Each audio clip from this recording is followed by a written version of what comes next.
नमस्कार, स्वागत है आपका डेली करंट अफेयर क्लासेस में। तमाम खबरों के बीच एग्जामिनेशन पॉइंट ऑफ व्यू से जो इम्पोर्टेंट आपके डेली करंट अफेयर्स हो सकते हैं वो मैं लेके आया हूं, और इससे अपडेट रहने के लिए चैनल को लाइक और सब्सक्राइब कर लीजिए। आइए आज हम क्लास को स्टार्ट करते हैं। 3 अगस्त के करंट अफेयर्स को आज हम कवर करेंगे।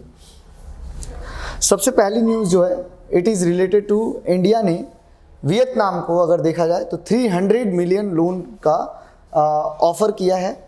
प्रधानमंत्री जो वियतनाम के थे फाम मिन चिन, ये अभी रिसेंटली दिल्ली के विजिट पे थे and the government of India has announced 2 loans. इन्होंने लगभग 2 लोन इनको प्रोवाइड किए हैं जिनका टोटल अमाउंट बन रहा है 300 million to Vietnam during the visit of the prime minister of Vietnam. इनका नाम भी याद रखिए, एग्जामिनेशन पॉइंट ऑफ व्यू से इंपॉर्टेंट हो जाता है, फाम मिन चिन। ठीक है।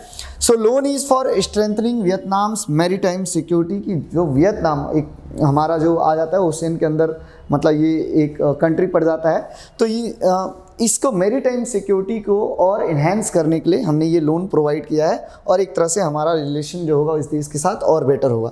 सो Vietnamese prime minister was an official 3 day from 30 July to 1 August visit to India and ऐसे में 9 एग्रीमेंट्स हुए हैं and they were signed between Vietnam and India during the visit of the Vietnamese Prime Minister Pham Minh Chinh, and it was announced that Vietnam will join the coalition for disaster resilient infrastructure जो CDRI का group है उसको भी Vietnam जो है वो join कर लेगा।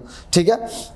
This is the first visit of a Vietnamese leader to India after India and Vietnam establish their comprehensive strategic partnership, कि इंडिया और वियतनाम के बीच ये सेटअप हुआ कॉम्प्रिहेंसिव स्ट्रैटेजिक पार्टनरशिप। कब हुआ था? सितंबर 2016 में। और उसके बाद हम देखेंगे ये पहली बार वियतनाम की तरफ से कोई लीडर जो है, मतलब प्राइम मिनिस्टर जो हैं वो यहाँ इंडिया में विजिट किए हैं। India became the 3rd country in 2016 after China and Russia with which Vietnam has signed a comprehensive strategic partnership. It means कि एक कंप्लीट वे में बहुत सारी चीज़ों को लेके एक पार्टनरशिप हमारी चलती है वियतनाम के साथ, चाहे वो ट्रेड की बात हो, मैरीटाइम सिक्योरिटी की बात हो, ये सारी चीज़ें इंक्लूडेड हैं। So India has a close relationship with Vietnam and shares strong defence ties, कि इसके साथ ही हमारे जो डिफेंस के टाइज हैं वो भी काफ़ी स्ट्रॉन्ग है वियतनाम के साथ। तो वियतनाम की अगर हम बात करते हैं तो ये एक साउथ ईस्ट एशियन कंट्री है। अपनी बीच, रिवर, बुद्धिस्ट पगोड़ा जो होते हैं, बुद्धिस्ट के जो साइट्स होते हैं, पिलग्रिम साइट, और बस्लिंग सिटीज़, इन सब के लिए काफ़ी फेमस है। ठीक है। It is a member of association of south east Asian nation, जिसको एशियान हम कहते हैं। यहाँ से मुझे याद है कि एशियान में आप कमेंट बॉक्स में लिख के बताइए कि how many member countries are there in ASEAN. ASEAN के कितने मेंबर कंट्रीज़ हैं? ठीक है। It is a communist country which is ruled by the communist party of Vietnam. ये क्या है? एक कम्युनिस्ट कंट्री है। ठीक है। कम्युनिस्ट का मतलब आप समझ लीजिए कि वो जो आइडियोलॉजी है जहाँ the things will be control by the government, state के कंट्रोल में लगते हैं। कैपिटलिस्ट नहीं, कम्युनिस्ट आइडियोलॉजी चलती है। कैपिटल है हनोई, करेंसी है दोंग, प्रेसिडेंट है यहाँ के तो लैम, और प्राइम मिनिस्टर जो विजिट पे थे इनका नाम है फाम मिन चिन। ठीक है। चलिए नेक्स्ट न्यूज़ पे चलते हैं। सुप्रीम कोर्ट परमिट्स सब classification of SC and ST reservation to grant separate quotas for more backwards within the categories, कि सेपरेट कोटा देने की बात कही जा रही है। अब ऐसा नहीं है कि रिजर्वेशन अलग से प्रोवाइड करने की बात की जा रही है। जो SC ST का रिजर्वेशन चलता है 15% का, उसी रिजर्वेशन के अंदर फिर से सब कैटेगरी डिवाइड करके रिजर्वेशन प्रोवाइड करने की बात कही गई है। थोड़ा सा इसको समझते हैं कि क्या है कि पहले जब केस हुआ था तो सुप्रीम कोर्ट ने डिक्लेयर किया था कि SC ST एक होमोजीनियस ग्रुप है, मतलब इसमें फर्दर कैटेगराइजेशन की और ज़रूरत नहीं है। तो जितने लोग SC ST में आते हैं उन सबको, यहाँ पे शेड्यूल कास्ट की अगर मैं बात करता हूँ तो स्पेशली शेड्यूल कास्ट का जो 15% का रिजर्वेशन है, स्पेशली उसमें बोला गया था कि फिर अलग से कैटेगराइज करने की ज़रूरत नहीं है, उसमें 15% सबको रिजर्वेशन दिया जाए। लेकिन अब जो ये नया फैसला है ये क्या कह रहा है कि शेड्यूल कास्ट के अंदर भी बहुत सारी कास्ट की कैटेगरीज हैं, उसमें से हो सकता है कि बहुत सारी कास्ट जो हैं बेनिफिट लेके रिजर्वेशन का और अब क्रीमी लेयर की लिस्ट में आती हैं।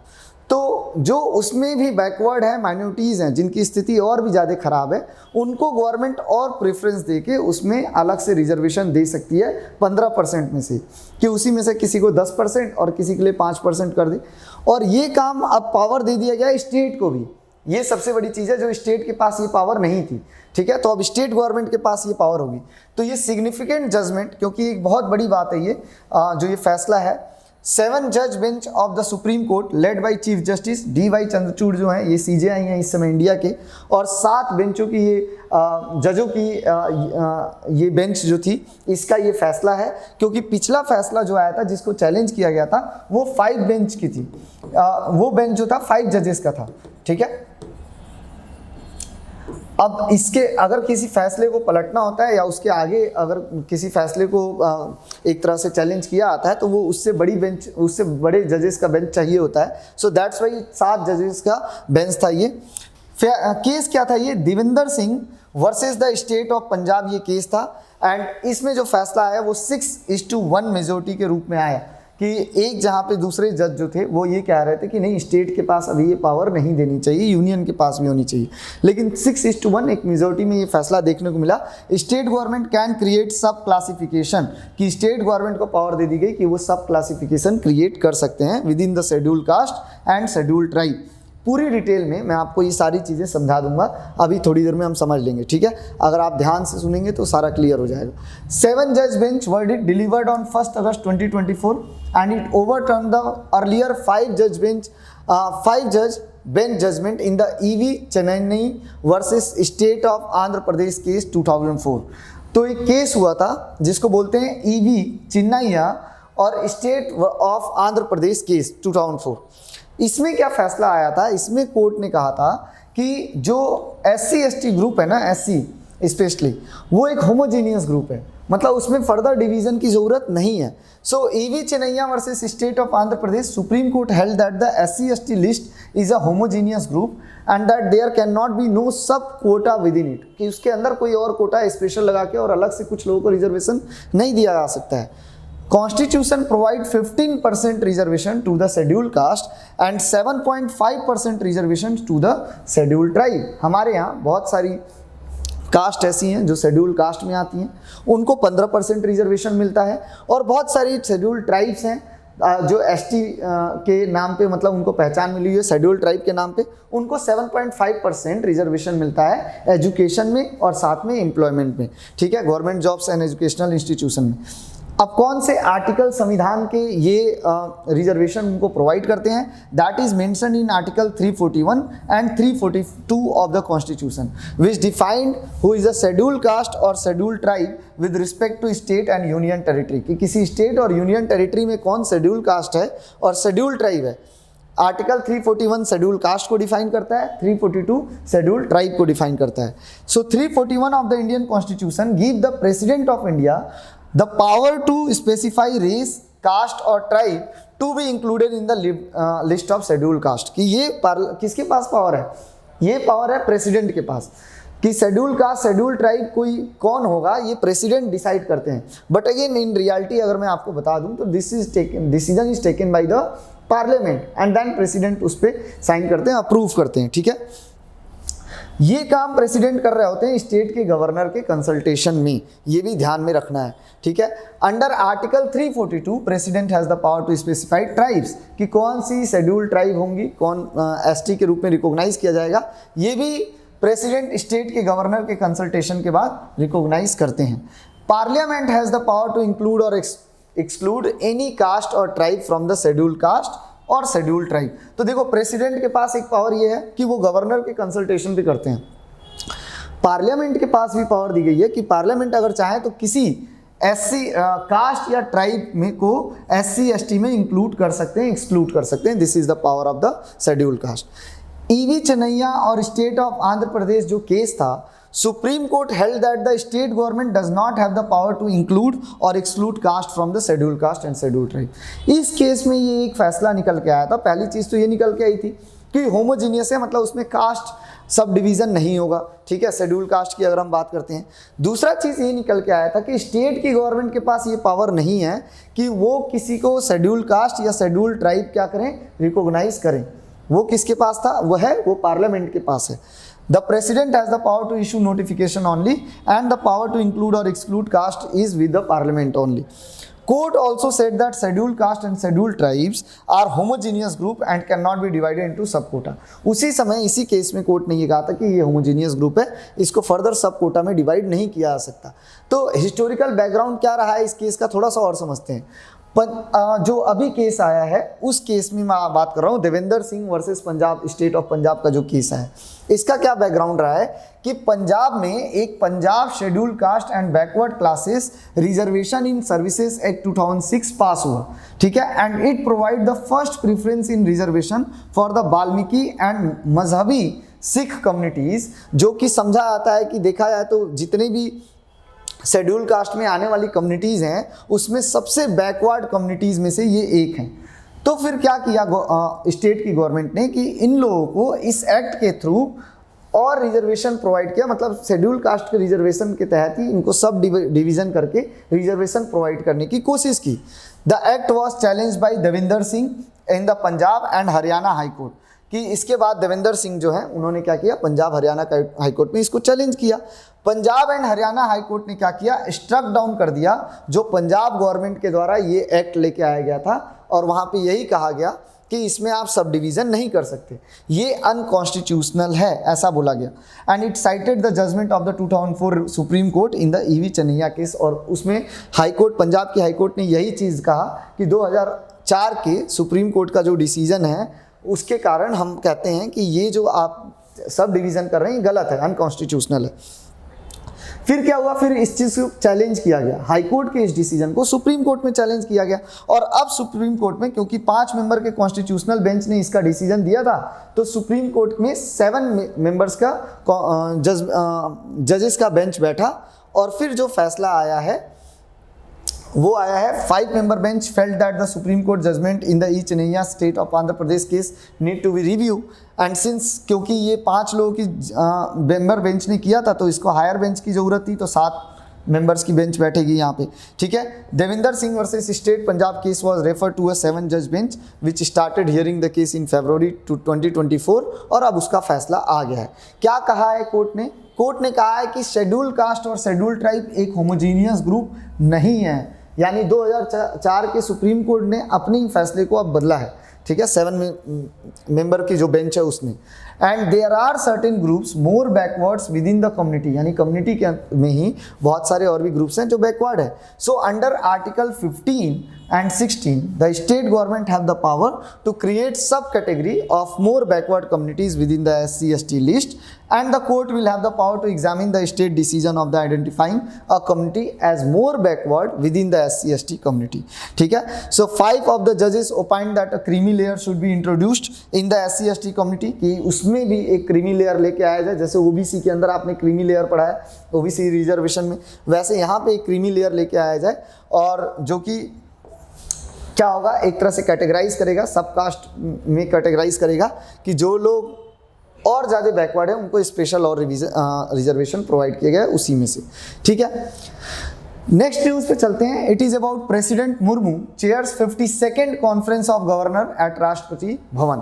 तो कॉन्फ्रेंस ऑफ गवर्नर्स यानी सभी गवर्नर्स का एक कॉन्फ्रेंस हुआ है, ये 52nd कॉन्फ्रेंस था, और इस बार इसको किसने हेड किया है? राष्ट्रपति द्रौपदी मुर्मू ने। आप कहेंगे ये तो बहुत पहले से हमारे देश की राष्ट्रपति हैं, तो अभी इस बार क्यों, पहली बार क्यों कहा जा रहा है? क्योंकि दिस इज हैपनिंग, इनके प्रेसिडेंसी में पहली बार हो रहा है, ठीक है। So 52nd conference of governor at the Rashtrapati Bhavan in New Delhi on 2 August 2024 was actually presided over by Droupadi Murmu. So इससे पहले जो हुआ था लास्ट कॉन्फ्रेंस ऑफ गवर्नर, वो प्रेसिडेंट थे रामनाथ कोविंद, तब हुआ था 2021 में। This was the first time that president Murmu is presiding, and 1949 में पहली बार the first conference of governors was held at the Rashtrapati Bhavan, and which was then known for the government house. उस समय वो गवर्नमेंट हाउस के रूप में जाना जाता था। गवर्नर जनरल ऑफ इंडिया थे सी राजगोपालचारी, जिन्होंने इसको प्रिसाइड किया था, ठीक है। In India the president of India has the power to appoint and dismiss the state governor. बाकी ये आपको पता ही हो कि स्टेट के गवर्नर को अपॉइंट और डिसमिस करने का काम प्रेसिडेंट करते हैं, बट और रिसेंटली प्रेसिडेंट ने 7 या 8 स्टेट के अंदर नए गवर्नर जो हैं वो अपॉइंट भी किए हैं। लेकिन ये सब करते हैं किसके कहने पे? काउंसिल ऑफ मिनिस्टर, जिसके हेड होते हैं प्राइम मिनिस्टर, उनकी एडवाइजरी पे, क्योंकि गवर्नर एक एजेंट के रूप में रोल प्ले कर रहा होता है स्टेट के अंदर for the central government. So union territory of Ladakh, Jammu and Kashmir, Puducherry, Andaman and Nicobar island and national capital territory of Delhi have lieutenant governors. कि ये आपको पता होना चाहिए कि दिल्ली के अंदर आप एलजी का नाम बार बार सुनते हैं, वैसे ही बाकी जो मोस्ट ऑफ दीज पर्टिकुलर जो यूनियन टेरिटरीज हैं यहाँ पे आपको लेफ्टिनेंट गवर्नर्स देखने को मिलेंगे। Union territory of Dadar Nagar Haveli, Daman and Diu, Chandigarh and Lakshadweep, यहाँ पे आपको एडमिनिस्ट्रेटर्स देखने को पड़ते हैं, डायरेक्ट एडमिनिस्ट्रेशन देखने को मिल जाता है सेंट्रल गवर्नमेंट का। ठीक है, राष्ट्रीय हिंदी विज्ञान सम्मेलन 2024, इसमें साइंटिफिक रिसर्च को प्रमोट करने की बात की जा रही है हिंदी लैंग्वेज के अंदर, और ये हुआ है अभी दोबारा मतलब कंडक्ट कराया गया है इस साल मध्य प्रदेश के अंदर। इसको इनॉग्रेट किया गया था मध्य प्रदेश के सीएम के द्वारा। ठीक है, तो ये याद रखना है, राष्ट्रीय हिंदी विज्ञान सम्मेलन जो है इस बार कंडक्ट किया गया है मध्य प्रदेश के अंदर, और deputy chief minister of Madhya Pradesh Rajendra Shukla, तो सॉरी मैं चीफ मिनिस्टर क्या बैठा, डिप्टी चीफ मिनिस्टर जो हैं उन्होंने इसको इनॉग्रेट किया, प्रिसाइड किया वैलिडिक्टरी सेशन ऑफ द राष्ट्रीय हिंदी विज्ञान सम्मेलन। और इसमें क्या है, main purpose is to provide a platform for researchers to present and discuss their work in Hindi. तो साइंटिफिक तरीके से जो रिसर्च साइंटिस्ट के रूप में जो हैं वो अपना रिसर्च वर्क डिस्कस करें हिंदी में, हमारी अपनी लैंग्वेज में। ठीक है, enrich science and technology based research in Hindi and popularize science and technology through Hindi medium, कि हिंदी मीडियम के थ्रू इसको पॉपुलराइजेशन हो। क्योंकि आप देखिए हिंदी में साइंस को पढ़ना और भी कॉम्प्लेक्स हो जाता है, it is not an easy process, और जो नेमिंग होती है वो बहुत ज़्यादा मुश्किल हो जाती है। तो हिंदी लैंग्वेज को बढ़ाने की बात कही जा रही है, और बहुत सारे ऐसे लोग हैं जो इंग्लिश में कंफर्टेबल नहीं है, हिंदी में ज़्यादा कंफर्टेबल हैं, और इसी कारण जो है उनका रिसर्च और सारी चीज़ें बेकार ना जाएं या हेल्पफुल रहें, उनके आगे बढ़ने में हेल्प करें। हिंदी लैंग्वेज को ज़्यादा मीडियम बनाया जा रहा है। So conference featured 6 sessions on diverse topic of science, technology, Ayurveda, engineering and science communication. इन 6 अलग अलग सेशन में अलग अलग टॉपिक पे डिस्कस किया जाएगा। थीम क्या है, राष्ट्रीय हिंदी विज्ञान सम्मेलन 2024 का upgradation of national scientific consciousness in अमृतकाल।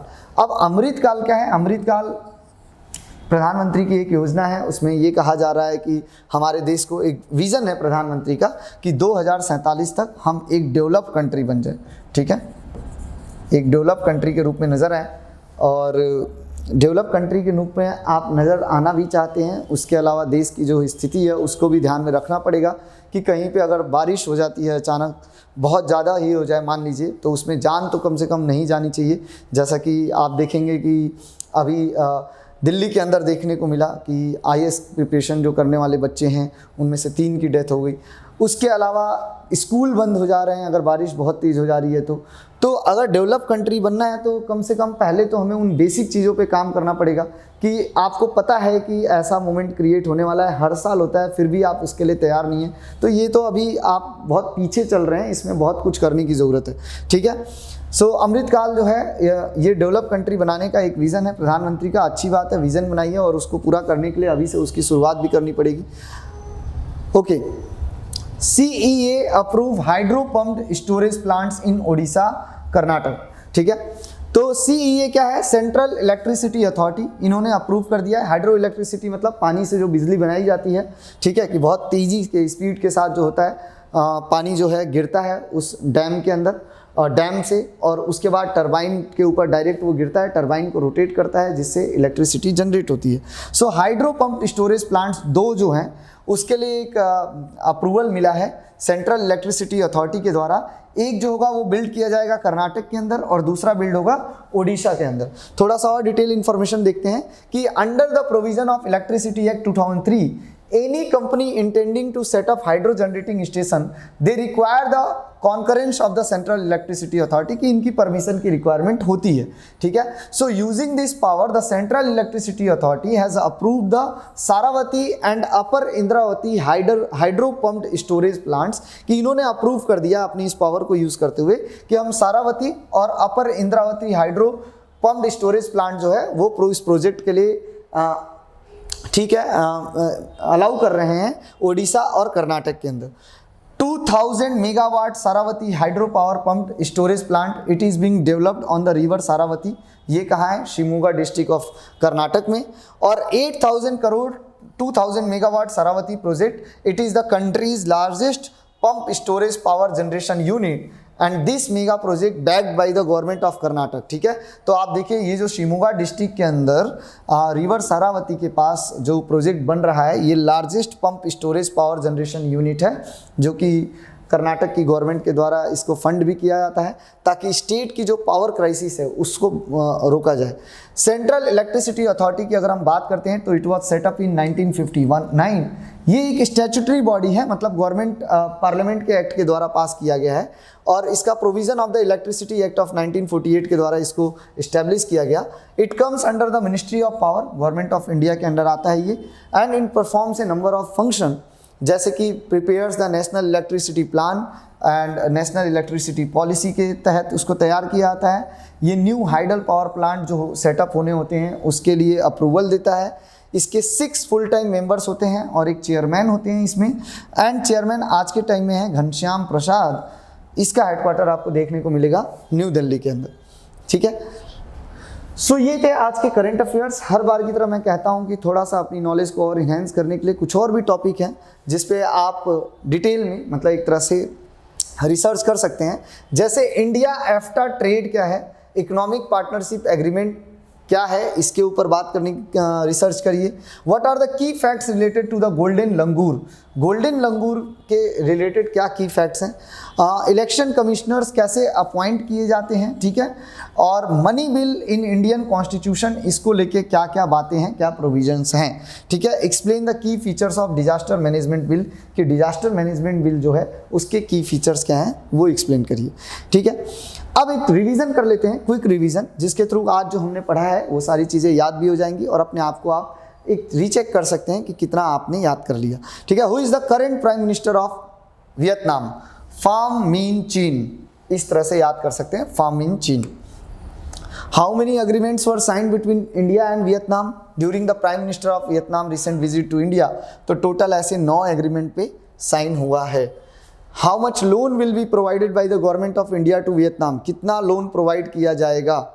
ठीक है, ये एक बार कमेंट बॉक्स में आप मुझे लिख के बता दीजिए कितने लोन की बात कही गई है. What is the capital of Vietnam? Hanoi, Bruny, हो चिन मिन, हैपोंग. तो I think Hanoi is the right answer. ठीक है. Recently, in which case the Supreme Court held that the state government has the power to create subcategories within the scheduled caste and scheduled tribes community. ठीक है, तो ये Devendra Singh versus state of Punjab का case हुआ है. Which article of the Constitution give the President the power to specify race, caste or tribe of a state to be included in the list of scheduled caste? तो कौन सा article है जो किसको power देता है? प्रेसिडेंट को. Write down in the comment box. The right answer will get A like from my side. ठीक है, which article of the constitution give power? ये भी आप कमेंट बॉक्स में इसका राइट आंसर बताइए मुझे. ठीक है, okay. Next question, who presided the 52nd conference of governor at Rashtrapati Bhavan? किसने प्रिसाइड किया है? देश के राष्ट्रपति Draupadi Murmu. When was the first conference of governor held in India? पहला कॉन्फ्रेंस कब हुआ था? 1949 में. ठीक है. वेयर वाज द राष्ट्रीय हिंदी विज्ञान सम्मेलन 2024 हेल्ड? कहाँ हुआ है ये हुआ है भोपाल के अंदर. 2000 megawatt Saravati hydro pump storage plant, it is being developed in which state? किस स्टेट में डेवलप किया जा रहा है?